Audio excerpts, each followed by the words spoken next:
मुल्क में चीनी की कीमतों में इजाफे का नया रिकॉर्ड कायम हो गया। तारीख में पहली बार चीनी की कीमत 172 रुपये फी किलो की सतह पर पहुंच गई। क्वेटा में 172 रुपये और कराची में 170 रुपये किलो में दस्तयाब है, जबकि लाहौर में चीनी का बहरान संगीन हो गया है। कीमत बढ़ते ही मार्केट से चीनी गायब हो गई।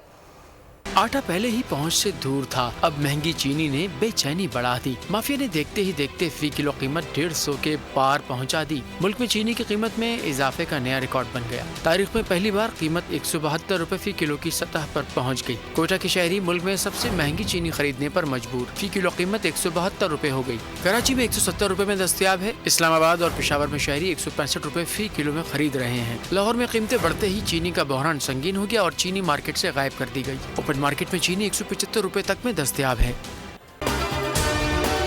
अगर आपको हमारी ये वीडियो पसंद आई है तो हमारे चैनल को सब्सक्राइब करें और बेल आइकन पर क्लिक करें। सब्सक्राइब करें और बेल दबाएं ताकि कोई खबर रह न जाए।